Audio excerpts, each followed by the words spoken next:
आप इसको जरूर बताइए। हीराकुंड बांध भारत के किस राज्य में स्थित है? किस राज्य में स्थित है? पहला ऑप्शन छत्तीसगढ़, दूसरा ऑप्शन ओडिशा, तीसरा ऑप्शन अगर आप देखें तो पश्चिम बंगाल, और चौथा ऑप्शन पर आपको यहां पे देखना है झारखंड।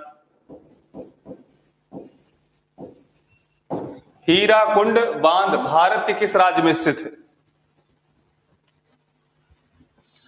हमारे सभी मित्रों ने उड़ीसा बताया, बिल्कुल।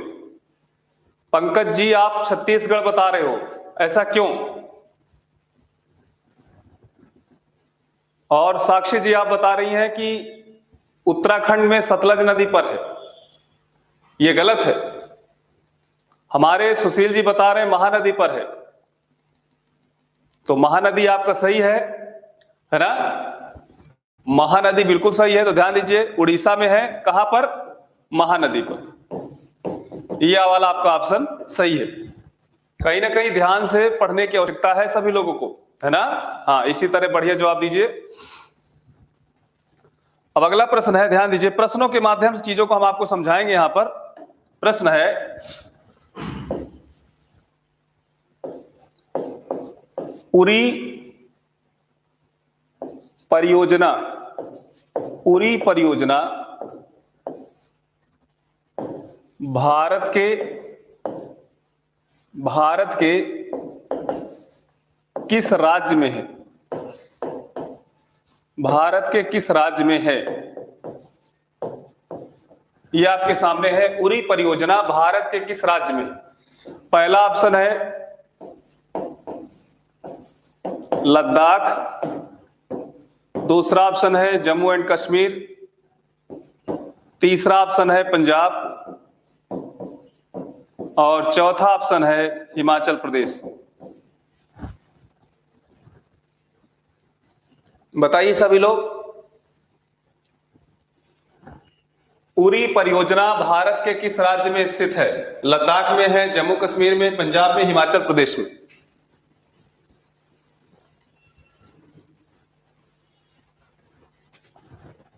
ध्यान दीजिएगा,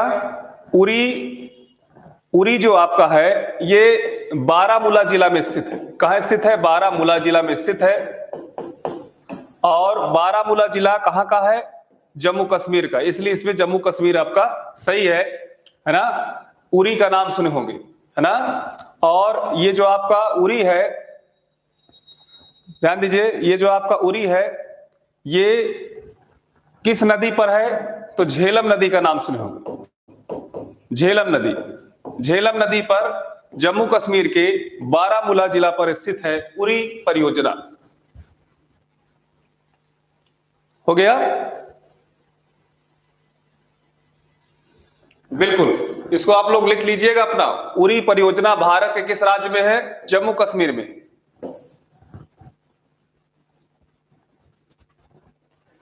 बिल्कुल बिल्कुल, उड़ीसा के संबलपुर में, जो उड़ीसा के संबलपुर में बता रहे हैं, जाहिर सी बात है हीराकुंड के लिए बता रहे होंगे। बाकी जम्मू एंड कश्मीर आना शुरू हो गया। बिल्कुल, अंकुर जी ने बताया जम्मू एंड कश्मीर, जम्मू एंड कश्मीर, बिल्कुल। जे एंड के बिल्कुल सही है इसमें। अब ध्यान दीजिएगा, अगला प्रश्न है, प्रश्न देखिएगा, निम्नलिखित में कौन सी नदी परियोजना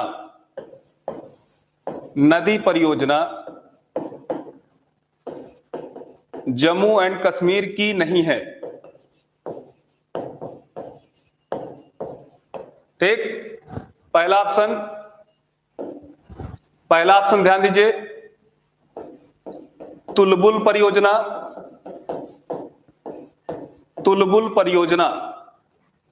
दूसरा है दुलहस्ती परियोजना, दुलहस्ती परियोजना। तीसरे नंबर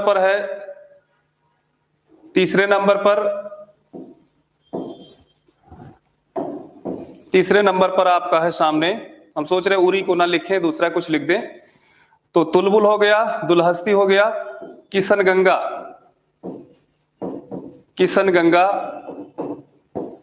परियोजना, है ना। और इसके बाद ये है आपका किशन गंगा परियोजना के बाद उकाई परियोजना। बताइए इसमें कौन सी परियोजना है जो जम्मू कश्मीर में नहीं है ना। इसमें आप सभी लोग बताइए, जम्मू कश्मीर में जो नहीं है वो कौन सी नहीं है, सभी लोग बताइए। निम्नलिखित में कौन सी नदी परियोजना जम्मू कश्मीर में नहीं है? तुलबुल परियोजना, दुलहस्ती परियोजना, है ना, किशनपुर परियोजना और उकाई परियोजना। यहाँ पे ध्यान देना है, यानी तुलबुल है, दुलहस्ती है, किशन गंगा है और उकाई परियोजना, ये 4 है। इसमें जाहिर सी बात है कि ये जो परियोजना है ये तो फिर गुजरात की हो जाएगी, है ना। तो ये जाहिर सी बात है कि यही आपका नहीं है। देखते हैं हमारे मित्रों ने क्या जवाब दिया।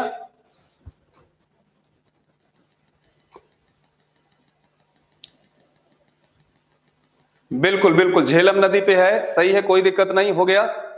हाँ, यहां पर ध्यान देना है, तुलबुल परियोजना आपका जो है ये किस में है? तो ये झेलम नदी पर है। किस नदी पर है? झेलम नदी पर है। दुलहस्ती जो परियोजना है मित्रों, ये चिनाब नदी पर है। कौन सी? चिनाब नदी पर। किशन गंगा परियोजना ये भी चिनाब नदी पर है ना। और ध्यान दीजिएगा, चिनाब के लिए 2 आ चुके हैं, दुलहस्ती, किशन गंगा, है ना। और इसी प्रकार मित्रों यहां पर एक और देखिएगा, बगलिहार परियोजना। बगलिहार परियोजना जो है ये भी आपको कहां से है? तो ये भी चिनाब नदी पर ही है, जम्मू कश्मीर में, जम्मू एंड कश्मीर में है। और ये आपका कहां पर है? चिनाब नदी पर स्थापित की गई। बिल्कुल, हमारे लगभग सभी मित्रों ने डी जवाब दिया, लेकिन जो सी जवाब दे रहे हैं तो ध्यान दीजिए, डी इसमें सही आंसर होना चाहिए कि इसमें कौन सा नहीं है। तो ये देखिए गुजरात में, बाकी सब आपका जम्मू एंड कश्मीर में। चाहिए हो और चाहिए, है ना। इन सब चीजों को आप देखिएगा ध्यान से।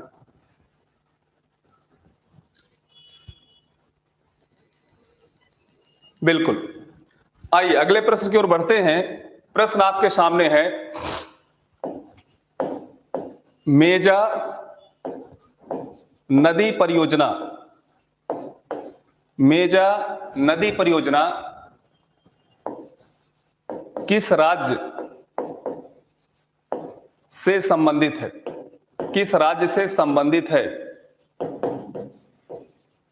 ना। यहां पे ध्यान देना है, मेजा नदी परियोजना किस राज्य से संबंधित है? पहला ऑप्शन ध्यान दीजिए, पंजाब। दूसरा ऑप्शन है गुजरात। तीसरा ऑप्शन कहां पर है? राजस्थान। और चौथे ऑप्शन पर है आपका महाराष्ट्र। मेजा नदी परियोजना किस राज्य से संबंधित है? पंजाब से, गुजरात से, राजस्थान से, महाराष्ट्र से। आप सभी लोग बताइए इसका कौन सा आंसर होना चाहिए? टॉपर चॉइस जी, बिल्कुल डी ऑप्शन सही है, उसके पहले वाला। अब इसमें आप लोग ध्यान दीजिए, एक मेजा क्वेश्चन है, देखिए ध्यान से, मेजा नदी परियोजना किस राज्य से संबंधित है? पंजाब, गुजरात, राजस्थान, महाराष्ट्र। सभी लोग बताइए। बगलिहार परियोजना, है ना, बर्निहाल के पास है, बिल्कुल सही आपने कहा, बर्निहाल दर्रा है वहां पे है, ठीक। उकाई ताप्ती नदी पर है, बिल्कुल गुजरात पे है। उकाई नदी परियोजना ताप्ती नदी पर है, बिल्कुल सही है ना, बिल्कुल। राजस्थान, बहुत से हमारे मित्रों ने राजस्थान जवाब देना स्टार्ट कर दिया, बिल्कुल सी ऑप्शन सही है। मेजा नदी परियोजना किस राज्य से संबंधित? एक मित्र ने हमारे जवाब दिया उत्तर प्रदेश है, इलाहाबाद, उत्तर प्रदेश उन्होंने जवाब दिया। एक्चुअली उत्तर प्रदेश के इलाहाबाद में, ध्यान दीजिए, उत्तर प्रदेश के इलाहाबाद जिले में मेजा नामक स्थान है ना, मेजा नामक कोई कस्बा है लेकिन ना कि वहां पे कोई इस तरह का बांध है ना।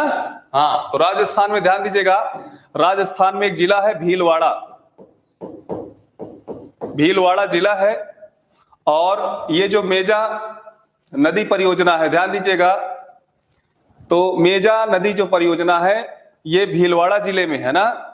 और कुल मिला के ये है कि वहां पे एक नदी बहती है, उसका नाम है बनास नदी, है ना। कौन सी नदी? बनास नदी। तो बनास की ये सहायक नदी है। इसी मेजा नदी को कोठारी नदी भी कहा जाता है। क्या कहा जाता है? कोठारी नदी भी कहा जाता है। तो कोठारी बनास की सहायक नदी है। और मैं आपको बता दूं, एक बनास आपका जो है, मैंने बताया था कि सोन की सहायक नदी है, और ये एक अलग बनास की बातचीत है ना। तो इसमें आपका सही है, इसको भी देख लीजिएगा अपना। हमारे सभी मित्रों ने सी ऑप्शन लगाए, बहुत सही, बहुत खूबसूरत। आइए अगले उसमें बढ़ते हैं। बबली प्रोजेक्ट, बबली प्रोजेक्ट किन दो राज्यों से संबंधित है? संबंधित है, बबली प्रोजेक्ट है जो किन दो राज्यों से संबंधित है? पहला ऑप्शन है आंध्र प्रदेश व तेलंगाना, ठीक। दूसरा ऑप्शन है, यहां पे ध्यान दीजिएगा, पहला ऑप्शन है आंध्र प्रदेश और तेलंगाना। दूसरा ऑप्शन आप देखेंगे तो महाराष्ट्र, महाराष्ट्र तेलंगाना, है ना। सी ऑप्शन पे देखेंगे तो कर्नाटक, केरल, और डी ऑप्शन पे देखेंगे तो केरल, तमिलनाडु। बताइए मित्रों, बबली प्रोजेक्ट किन दो राज्यों से संबंधित है? आंध्र प्रदेश तेलंगाना, महाराष्ट्र तेलंगाना, कर्नाटक केरल, केरल तमिलनाडु। सभी लोग बताइए, महाराष्ट्र और आंध्र प्रदेश से। अजीत जी, हमने महाराष्ट्र और आंध्र प्रदेश का ऑप्शन ही नहीं दिया, है ना। या तो फिर आंध्र प्रदेश तेलंगाना बताइए, या तो फिर महाराष्ट्र और तेलंगाना बताइए, या तो कर्नाटक केरल, या केरल और तमिलनाडु। हमारे सभी लगभग मित्रों ने बी ऑप्शन बिल्कुल मारा, सही कहा कि ये महाराष्ट्र और, ध्यान दीजिए, महाराष्ट्र और तेलंगाना इन दो राज्यों के बीच में स्थित है बबली प्रोजेक्ट। ये थोड़ा सा आप लोग ध्यान दीजिएगा, नया नया है, इसलिए थोड़ा सा इसके विषय में आपको समझना है ना। आइए अगले प्रश्न की ओर बढ़ते हैं। प्रश्न आपके स्क्रीन पर ये है, ध्यान दीजिए। प्रश्न क्या है? इडुक्की, इडुक्की परियोजना का संबंध, इडुक्की परियोजना का संबंध किस राज्य से है? किस राज्य से है? बहुत ही आसान क्वेश्चन है, सभी लोग बताइएगा। तमिलनाडु से, आंध्र प्रदेश से, केरल से, और बताइए कर्नाटक से। इडुक्की परियोजना किस राज्य से संबंधित है मित्रों? बिल्कुल अर्चना जी, आप सही बिल्कुल बताएं, महाराष्ट्र और तेलंगाना। बी ऑप्शन वाले सब हमारे मित्र सही हैं। अब आप बताइए इसमें कौन सा होगा? इडुक्की परियोजना का संबंध किस राज्य से है? तो जाहिर सी बात है कि इसमें आपका इडुक्की जो परियोजना है, तब तक बताते रहिए, ये पेरियार नदी पर है। किस नदी पर है? पेरियार नदी पर, है ना। अब मैं आपको बता दूं, यह है, इसको थोड़ा सा नोट कर लीजिएगा, यह एशिया की, यह एशिया का सबसे बड़ा, एशिया का सबसे बड़ा आर्क डैम है। एशिया का सबसे बड़ा आर्क डैम, है ना, ये है आपका। तो किस राज्य में है? जरूर आप लोग केरल लगाए होंगे, बिल्कुल केरल, केरल सभी लोग हमारे मित्र लगाए हैं। ठीक, बहुत अच्छा जा रहे हैं, ठीक है, अच्छी बात है ना, सही। इसके बाद देखिए अगले प्रश्न की ओर जब हम बढ़ते हैं, प्रश्न आपके सामने है, मेत्तूर डैम, मेत्तूर डैम किस नदी पर निर्मित किया गया है? ये मैत्यूर डैम किस नदी पर निर्मित किया गया? पहला है कृष्णा, दूसरा है कावेरी, तीसरा है गोदावरी है, और चौथे नंबर पर पेरियार है। बताइए मित्रों, इसमें कौन सा सही है? मैत्तूर डैम किस नदी पर निर्मित किया गया है? कृष्णा, कावेरी, गोदावरी, पेरियार, है ना? ये 3-4 नदी आपके सामने दी हुई। हाँ, अनुपम पांडे जी, केरल राज्य में पेरियार नदी बहती है, बिल्कुल इसी केरल राज्य में। तो देखिए, इसमें मैत्तूर डैम के लिए आप सभी लोग बताइए हमको जल्द से जल्द, जिससे कोई समस्या ना आए, है ना?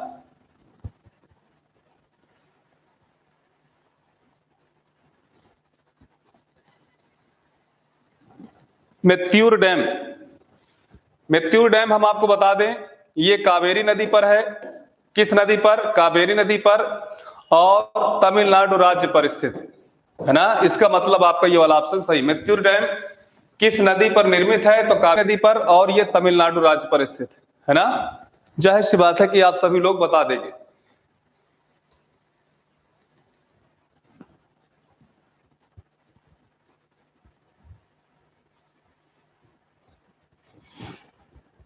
हो गया? आइए मित्रों, अगला प्रश्न है, क्वेश्चन है मयूराक्षी परियोजना किन 2 राज्यों के मध्य है? मयूराक्षी परियोजना किन 2 राज्यों के मध्य है? पहला उड़ीसा छत्तीसगढ़, दूसरा ऑप्शन है मित्रों झारखंड पश्चिम बंगाल,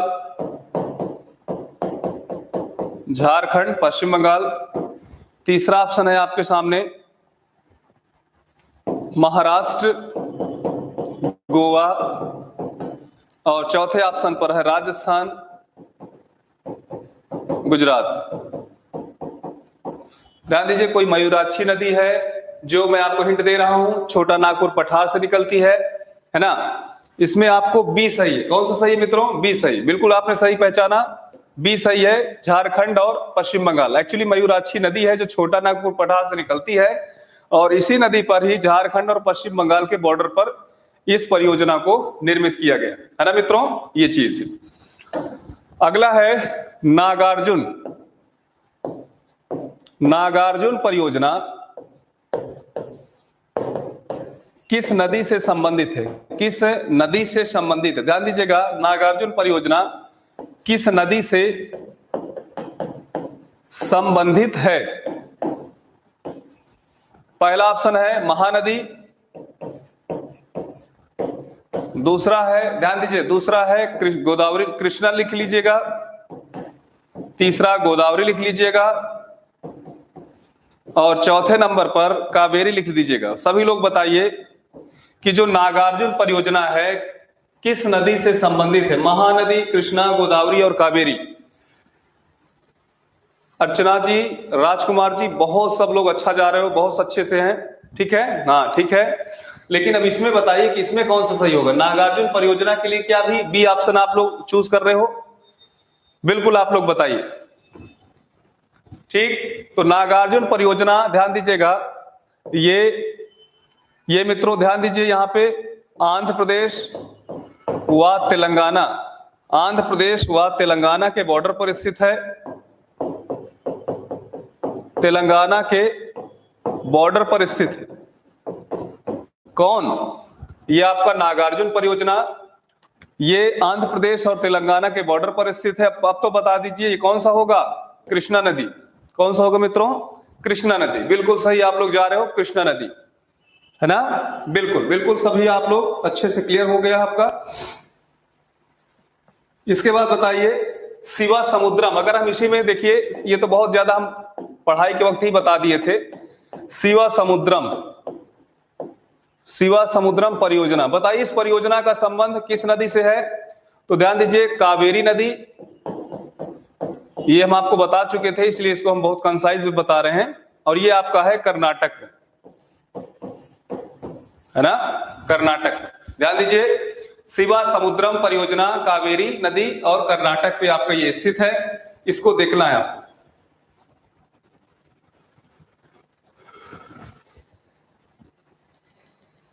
बिल्कुल, कृष्णा नदी, शिवा समुद्रम है आपका कावेरी नदी, इसको याद रखिए। अगला प्रश्न है,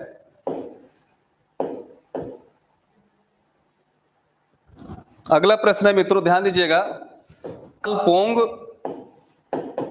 कालपोंग परियोजना, कालपोंग परियोजना किस राज्य से संबंधित है? किस राज्य से संबंधित है? बताइए। इसको हम बिना ऑप्शन के आपसे पूछना चाहते हैं। हमारे जो हजारों मित्र देख रहे हैं या देखेंगे, जरूर आप जवाब दीजिएगा कि कालपोंग जो परियोजना है वो भारत के किस राज्य से संबंधित है। बिना ऑप्शन दिए आप सभी लोग बताइए। बिल्कुल, सभी लोग जो कृष्णा नदी बता रहे हैं सब सही है, ठीक। और जो अगली बात है कि कालपोंग परियोजना किस राज्य से संबंधित है, ध्यान दीजिएगा। तो आप सभी लोग जवाब दीजिए, तब तक हम बता दे रहे हैं। यह अंडमान व निकोबार, वह अंडमान व निकोबार की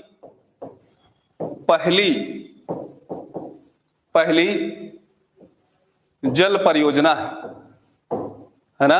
तो जाहिर सी बात है कि इसमें कौन से राज्य में है? अंडमान व निकोबार। आशा करते हैं कि आप सभी लोग इसको बता ले जाएंगे।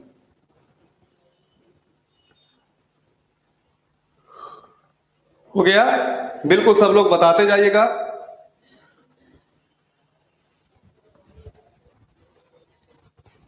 कर्नाटक कावेरी, शिवा समुद्रम के लिए सभी हमारे मित्र बता रहे हैं कर्नाटक कावेरी। हम चाहते हैं कि आप सभी लोग कालपोंग योजना के, कालपोंग जो परियोजना है उसके विषय में भी आप लोग लिखें। कावेरी नदी कर्नाटक, बिल्कुल सही। शिवा समुद्रम,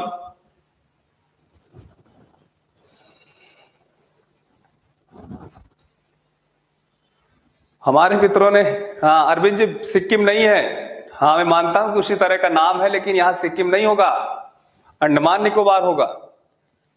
हिंट दीजिए सर। बिल्कुल हमने हिंट, बिल्कुल हमारे देश की मुख्य भूमि से थोड़ा सा वो बहुत दूर है।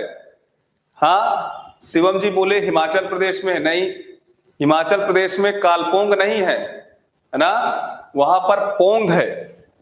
ये लीजिए, सही बात है। एक हमारे मित्र ने कहा कि हिमाचल प्रदेश में कालपोंग परियोजना ना होकर अंडमान निकोबार में है। लेकिन मैं आपको जरूर कहूंगा कि पोंग जो परियोजना है, कौन सी परियोजना? पोंग परियोजना, ये जरूर आपकी हिमाचल प्रदेश में है ना। पोंग परियोजना के लिए आप लोग देख सकते हो कि ये जरूर आपकी हिमाचल प्रदेश में है। और ये किस नदी पर है? ब्यास नदी पर है ना। तो बहुत अच्छा आपने किया कि कम से कम कालपोंग में इतना आपने उठा दिया, तो हिमाचल प्रदेश ठीक है। हाँ पूजा जी मुस्कुरा भी नहीं है कि क्या बात है ना। सर जी ने एक क्वेश्चन से 2 एक और निकाल दिया, कई अच्छी बात है ना। हाँ बिल्कुल बिल्कुल मनोज जी, आपने सही कहा। हमने लिखा ना सर, आपके पास हमारे कमेंट्स लेते जा रहे हैं। बिल्कुल बिल्कुल, हाँ कमेंट जरूर हम आपके लेंगे। देखिए कुछ भी नहीं छोड़ना है ना भाई। आप हमारे लिए हो, हम आपके लिए है। पूरी तरह से हमें आपको पढ़ाना है, आप सभी लोग साहब बन जाओ। फिर से मैं कहूंगा कि जो लोग हमारे मित्र मान लो किसी ना किसी कारणवश अगर ना हो पाए तो टेंशन लेने की आवश्यकता नहीं है। पीसीएस लगा हुआ है ना, बिल्कुल उसमें आप लोग बिल्कुल जरूर सफल होंगे। ठीक, घबराने की आवश्यकता बिल्कुल नहीं है, सभी लोग सफल होंगे। सलमान जी नहीं पता, कम से कम ये चीज तो आपको शोभा नहीं देता है ना। हाँ जरूर थोड़ा सोचिए, कालपोंग और पोंग। हाँ कमेंट तो लेट जा ही रहे हैं, थोड़ा नेटवर्किंग प्रॉब्लम है ना, तो इसलिए थोड़ी सी समस्या हो रही। तो पोंग परियोजना हिमाचल प्रदेश के ब्यास नदी पर है। जाहिर सी बात है कि आपको ये पूरी तरह से समझ में आ गया होगा, है ना। तो मित्रों ये परियोजनाओं की कुछ बातें रही हैं। हम बहुत ही अच्छे तरीके से पीडीएफ में और भी ढेर सारी परियोजनाओं के विषय में बता देंगे, है ना। और जब कभी यूपी स्पेशल की हम बातचीत करेंगे तो यूपी स्पेशल में भी बहुत ढेर सारी परियोजनाएं हैं उनके विषय में भी हम आपको वहां पर बताएंगे, यानी यूपी स्पेशल में हम वहां पे यूपी के लिए अलग से बताएंगे। ठीक है, तो मित्रों ये रही आपकी परियोजनाएं। मैंने आज कल ही कहा था कि ये जो छोटी बोर्ड की परियोजनाएं हैं इनको हम क्वेश्चन के माध्यम से आगे बढ़ा देंगे, और जाहिर सी बात है क्वेश्चन के माध्यम से हमने करवाया भी। ठीक, हम ये नहीं कहते कि बस इतनी ही परियोजनाएं बहुत हैं, बहुत ज्यादा हैं।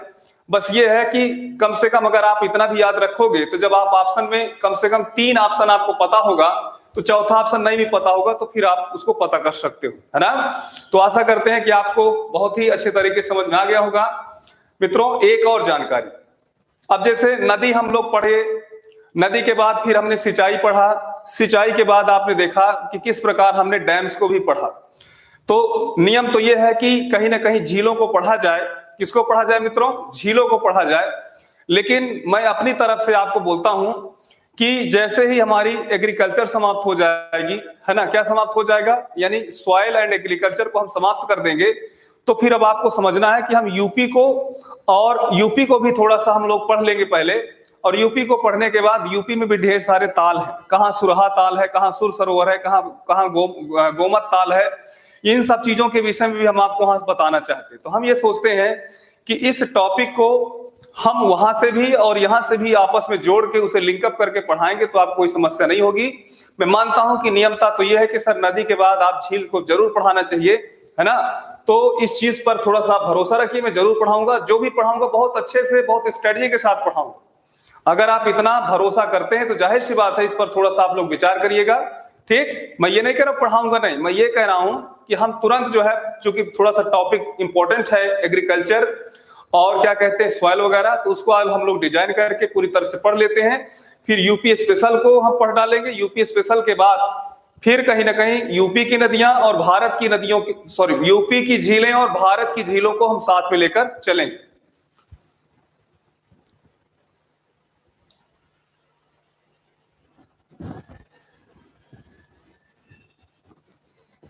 राजेंद्र जी, हम क्या कह रहे हैं आपको, हमने ये जो परियोजनाएं हैं इनको हमने बताया, कुछ करंट की परियोजनाएं हैं, इंपॉर्टेंट हैं, उनको हम आपको जरूर बताएंगे, पीडीएफ में बताएंगे, उत्तर प्रदेश की परियोजनाओं के विषय में अलग से बताएंगे। आप टेंशन क्यों लेते हैं, बिल्कुल थोड़ा सा धैर्य बनाए रखिए, है ना। सूरज जी कह रहे हैं वर्ल्ड ज्योग्राफी भी है, तो क्या हम ये कह रहे हैं क्या वर्ल्ड ज्योग्राफी नहीं पढ़ाएंगे? वर्ल्ड ज्योग्राफी जरूर चलेगा। ठीक, इधर सुनिए सभी लोग,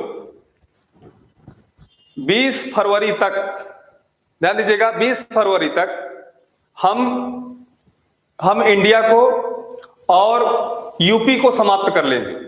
20 फरवरी तक, ठीक है, कोई दिक्कत नहीं होनी चाहिए। 20 फरवरी तक हम इंडिया को और यूपी को समाप्त कर लेंगे, और इसके बाद फिर बचता है 7 दिन फरवरी में, और 7-8 दिन, और इसके बाद फिर आपका 10 दिन उधर बचता है ना। तो कुल मिला के 17-18 दिन जब आपके सामने बचेंगे, हम कुछ ना कुछ ऐसा जरूर करेंगे कि आपका सब कुछ क्लियर हो जाएगा। टेंशन न लीजिए। वर्ड को जब हम पढ़ाएंगे तो जैसे हम 1 घंटा तो पढ़ा ही दिए, 1 घंटा हम आपको अलग से जो है रिकॉर्ड करके लेक्चर डाल देंगे, तो कोई दिक्कत नहीं होगा, सब बहुत अच्छे से मैनेज हो जाएगा। बस ये कि धैर्य बनाए रखिए, है ना। ये लीजिए, देखिए सब लोग बिल्कुल समझदार, सब लोग, ऐसा नहीं है, लेकिन जो है मित्रों बस ये है कि अगर हम यूपी की बात करेंगे तो सर वर्ड नहीं हुआ, और वर्ड की बात करेंगे तो सर यूपी नहीं हुआ।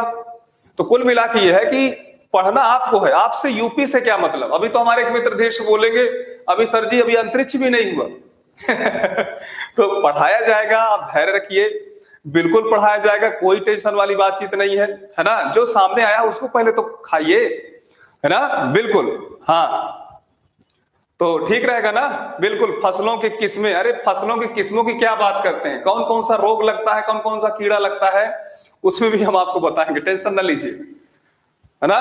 पूजा जी, लवली निगम जी, और क्या कहते हैं अनु जी, ये खूब आज हंस रहे हैं, क्या बात है। आकांक्षा जी भी खूब हंस रही हैं, क्या बात है। सबा खान जी, बिल्कुल, आप लोग सभी लोग बहुत मुस्कुरा रहे हैं। हम ये कह रहे हैं, बात समझ में आ रही कि नहीं आ रही। हमने ये कहा कि भारत के बाद तुरंत यूपी पढ़ेंगे, और यूपी पढ़ने के बाद भारत और यूपी को हम 20 फरवरी तक पूरी तरह से क्लियर कर देंगे, और क्लियर करने के बाद फिर वर्ल्ड ज्योग्राफी स्टार्ट हो जाएगी। जहां पर भी हमें लगेगा कि थोड़ा सा मामला धीरे धीरे चल रहा है, हम आपके टाइम ड्यूरेशन को बढ़ा देंगे। भाई अगर 8 बजे से हमारा क्लास लगता है तो आप ही बताइए, अगर हम 7 बजे बुलाएंगे तो नहीं आ जाओगे? बिल्कुल आना पड़ेगा, आ जाओगे ना? अगर हम 7 बजे बुलाएंगे तो नहीं आ जाओगे? तो 1 घंटा बताइए, उधर भी पढ़ा दिए, 1 घंटा ये हो गया, 2 घंटे हम आपको लगातार पढ़ा देंगे, सब कुछ हो जाएगा।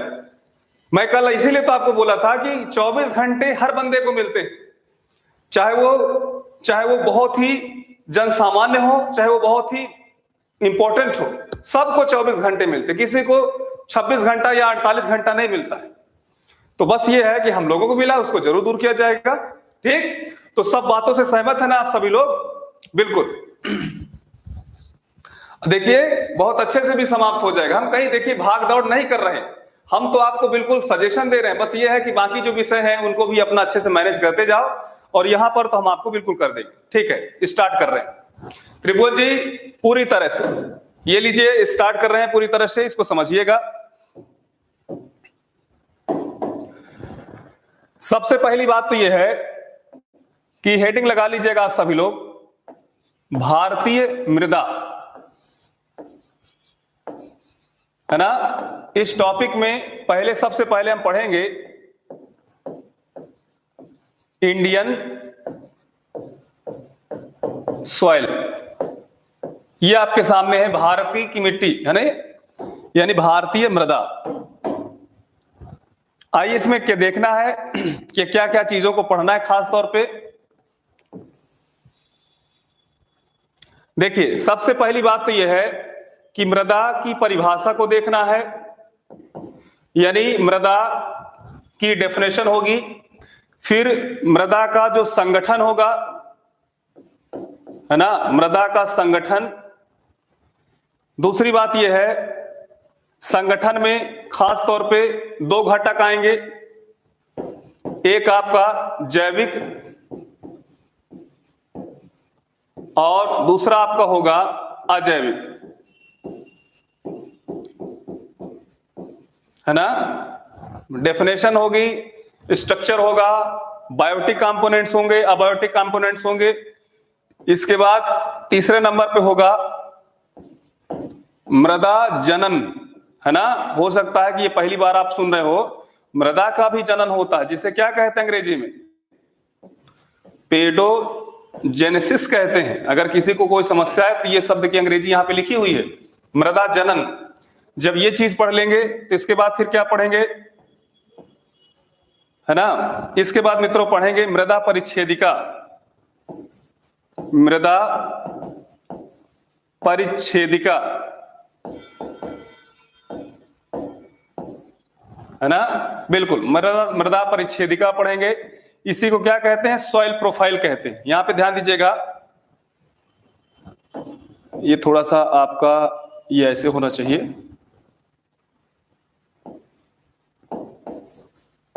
ठीक, ये यानी सॉइल प्रोफाइल। ठीक, इसके बाद क्या रहेगा? इसके बाद रहेगा मृदा के प्रकार। मृदा के प्रकार यानी टाइप ऑफ सॉइल, ठीक। और इसके बाद, है ना, ये टाइप ऑफ सॉइल है। इतनी बातों को इसमें हम खास तौर पे पढ़ेंगे। यहां पर आप ध्यान दीजिए, मृदा की परिभाषा, उसका संगठन, मृदा जनन, मृदा परिच्छेदिका और मृदा के प्रकार। ठीक, इतनी चीजों को आप सभी लोग अपलोड कर लीजिए।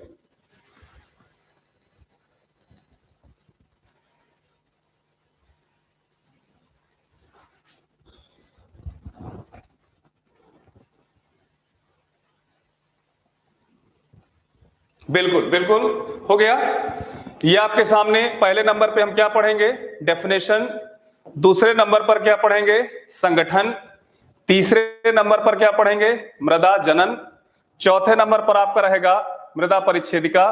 और 5वें नंबर पर हम जिसको पढ़ेंगे वो आपका रहेगा, क्या रहेगा? वो मृदा के प्रकार रहेगा। ठीक है, हो गया? बिल्कुल, अगर हो गया है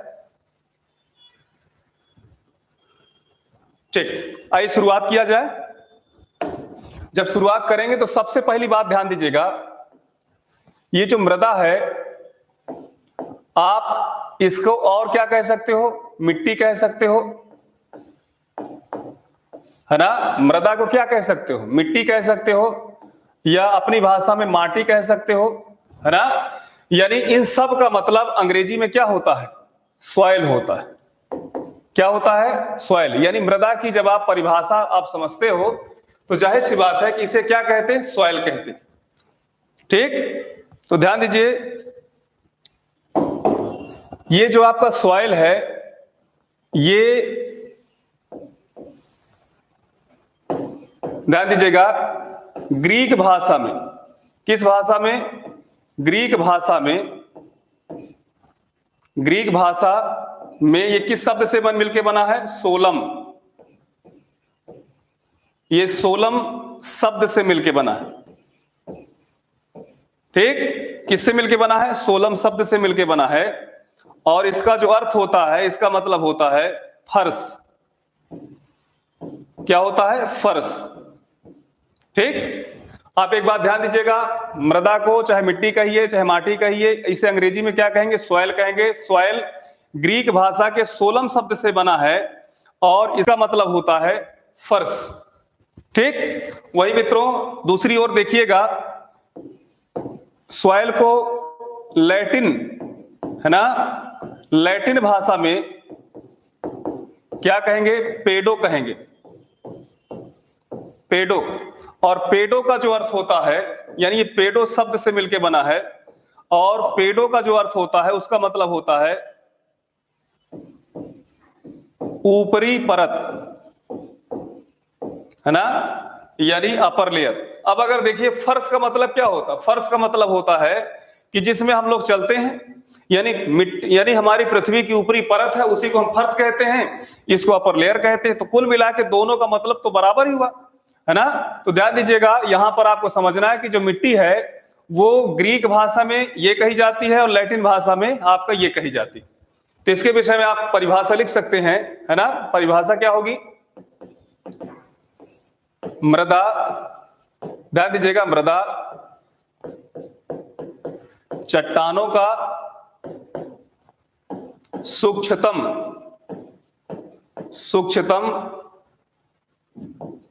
अवशेष है, सूक्ष्मतम अवशेष है, जिसमें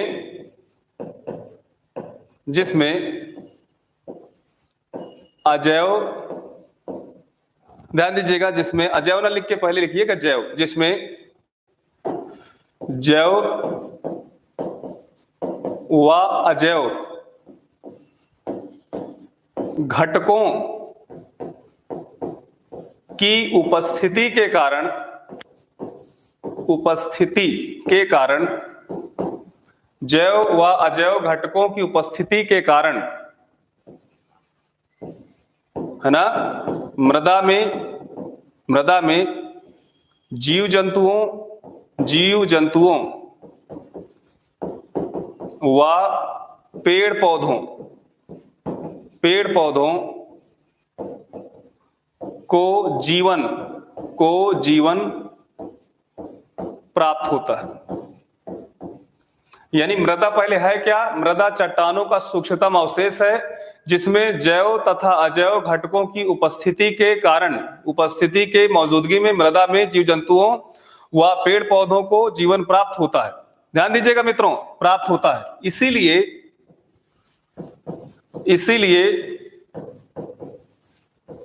मृदा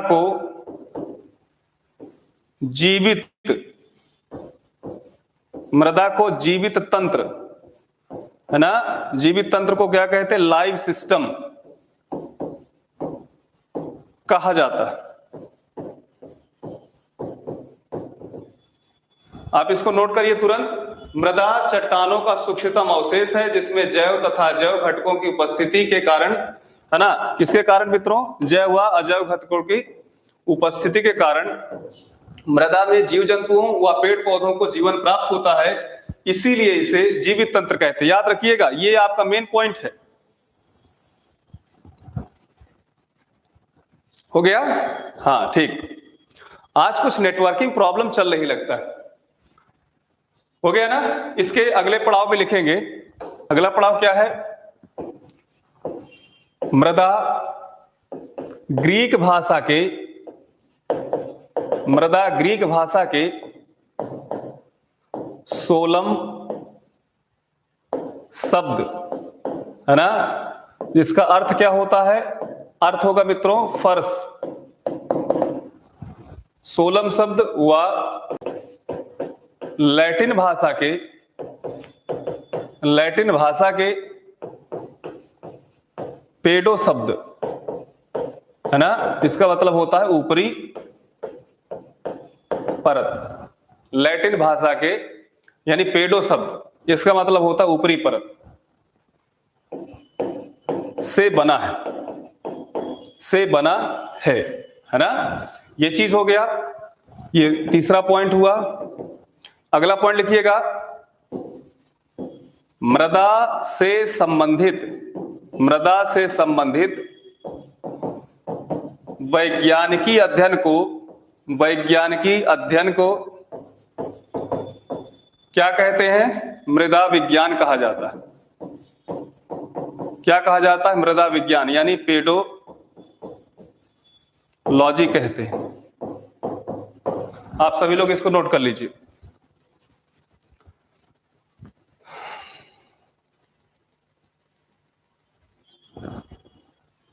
हो गया? आप सभी लोग जवाब दीजिए। नेटवर्किंग कुछ प्रॉब्लम तो नहीं है, क्योंकि आप सभी लोग बहुत शांत हो। हाँ, हो गया, बिल्कुल। आप सभी लोग, हो गया ना? सभी लोग जवाब दीजिए। मृदा ग्रीक भाषा के किस शब्द से मिलकर बना है, उसको आप जवाब दीजिए। मृदा लैटिन भाषा के शब्द से मिलकर बना है, और मृदा के अध्ययन को क्या कहते हैं? इतना तुरंत आप लोग टाइप करिए, आप हमको जवाब दीजिए, बाकी हम लोग आगे बढ़ते हैं, है ना। तो आइए इसके विषय में हम लोग पढ़ते हैं आगे। मृदा की संरचना, है ना, मृदा की संरचना कह लीजिए या घटक कह लीजिए, या यूं कह लीजिए इसको, तो ध्यान दीजिएगा। मृदा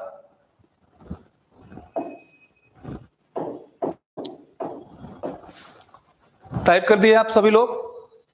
नो प्रॉब्लम, डन, बिल्कुल। सोलम, ओके, सब लोग लिख दिए हैं, ठीक है। तो ध्यान दीजिएगा, अब हेडिंग लगाइएगा संगठन, है ना। सबसे बड़ी बात यह है कि आखिर ये संगठन होता क्या है। तो ध्यान दीजिएगा, जैसे यहां पे समझिए मित्रों, थोड़ा सा यहां पे कायदे समझिएगा सब लोग। हाँ, थोड़ा सा टाइपिंग अब बंद करेंगे आप लोग, समझिए पहले। जैसे मान लो कि बैलेंस डाइट होता है, संतुलित आहार किसे कहते हैं? मित्रों सभी लोग बताइए, what is a balance diet? संतुलित आहार किसे कहते हैं? What is a balance diet? आशा करते हैं कि आप सभी लोग जवाब देंगे। संतुलित आहार का मतलब होता है जिसमें आवश्यक प्रकार के पोषक तत्व प्राप्त हो, यानी जिस भोज्य पदार्थ में सभी प्रकार के आवश्यक पोषक तत्व प्राप्त हो, उपस्थित हो, उस भोजन को हम संतुलित आहार कहेंगे।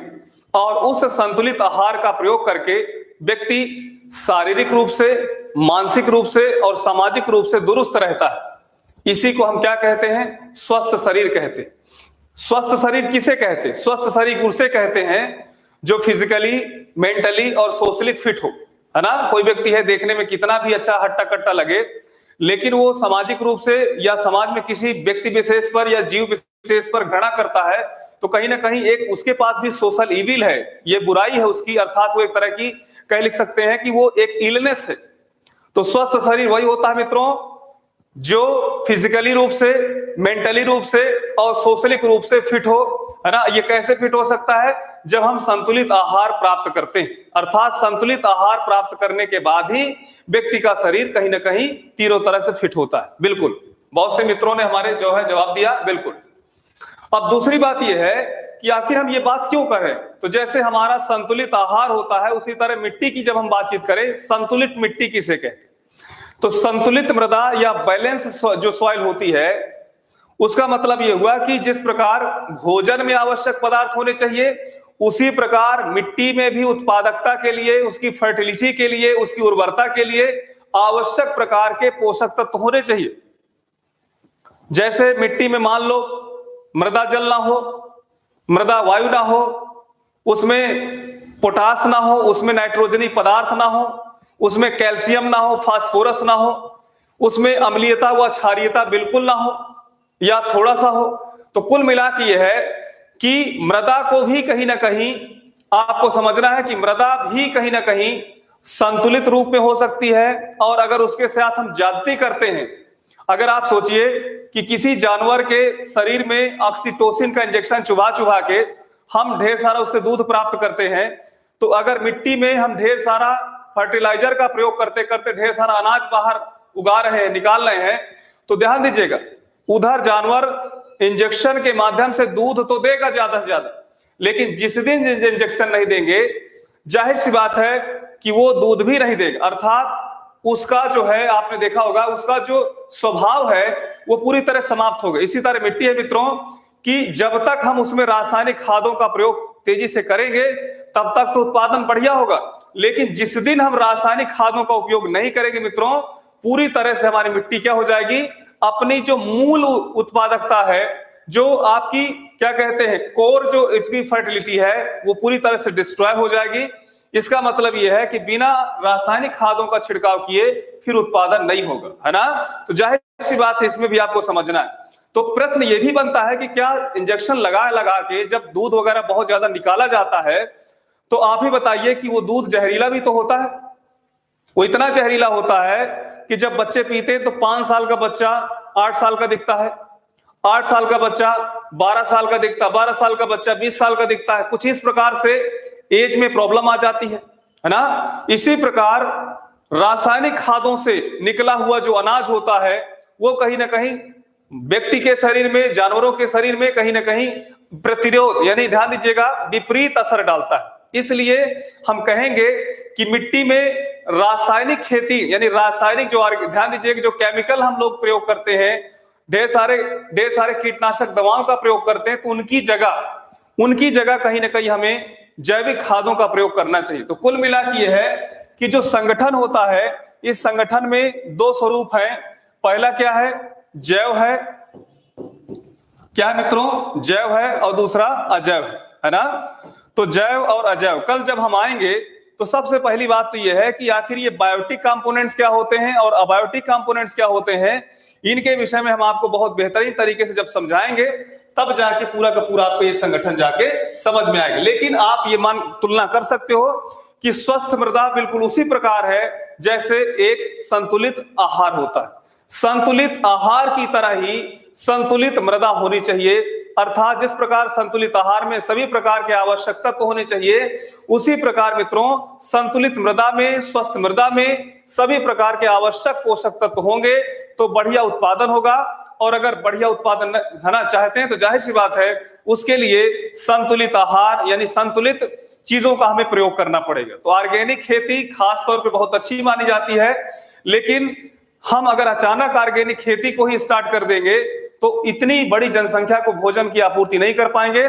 इसलिए भारत सरकार को प्रयास करना चाहिए कि किसानों से बातचीत करके धीरे धीरे ऑर्गेनिक खेती की ओर हम लोगों को आगे बढ़ना चाहिए, है ना मित्रों।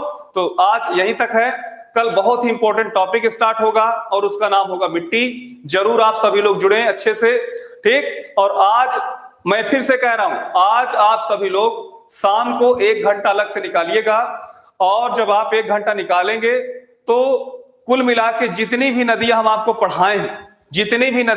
पढ़ाए हैं उन सभी नदियों का PDF आप सभी लोग देख लीजिएगा, पढ़ लीजिएगा अच्छे से। और इसके बाद सिंचाई को भी देख लीजिएगा, सिंचाई के बाद फिर आप डैम्स को भी देख लीजिएगा। डैम्स कम नहीं है, इतने ही अगर आप याद करो मित्रों तो BEO में बहुत अच्छा हो जाएगा। अभी आपको यूपी के हम डैम बताएंगे ही बताएंगे। तो इसलिए मित्रों पूरी तरह से संतुष्ट होकर अच्छे से पढ़ाई करो और इसके बाद कल से इस पर पूरी तरह से फोकस करो। अगर आधे में इधर रहोगे आधे में उधर रहोगे तो मजा नहीं आएगा। इसलिए सॉइल को लेकर हम अभी बहुत खास चर्चा नहीं किए हैं, है ना। बिल्कुल हम आपके सामने कल से चर्चा रखेंगे, तो उन सब चीजों को आप रिवाइज करो। रिवाइज करना बहुत जरूरी है। सोचिए शरीर में, अगर शरीर को डेली नहाया ना जाए तो शरीर में जो है प्रॉब्लम आ जाती है। है ना, ढेर सारे जो है बैक्टीरिया वगैरह आ जाते हैं। इसी प्रकार पढ़ाई के साथ अगर हम जो है रिवाइज ना करें तो धीरे धीरे वो पढ़ाई क्या हो जाती है, पूरी तरह से फेल हो जाती। तो मैं उन मित्रों को जरूर एक सलाह दूंगा जो कोई काम शुरू करते हैं तो सर अभी वो नहीं हुआ, परसों नहीं हुआ, वो नहीं हो पाएगा, कैसे हो पाएगा। इन मित्रों को मैं जरूर कहना चाहूंगा कि आप सभी लोग कम से कम टीम एजुकेशन इंडिया पर, अपने भूगोल के मास्टर पर विश्वास रखो, सब कुछ हो जाएगा, है ना। अरे पहले शुरू तो करने दो। अब जैसे कोई चीज शुरू करो, सर वो भी छूटा हुआ, वो छीटा भी, अगला कैसे हो पाएगा। अरे हम है ना भाई, हम सब कुछ मैनेज कर देंगे, आप टेंशन क्यों लेते हैं। ठीक है, हाँ ठीक है, अच्छी बात है, विश्वास करने के लिए तो थैंक यू। लेकिन मित्रों पढ़ाई जरूर आप लोग करिएगा, पढ़ाई जरूर करेंगे। ढेर सारे अफसर अगर आप लोग बनोगे तो हमें भी तो ढेर सारा लड्डू खाने को मिलेगा, तो जाहिर सी बात है, बिल्कुल बिल्कुल कल मिलते हैं मित्रों। ठीक है, सबा खान जी, थैंक यू।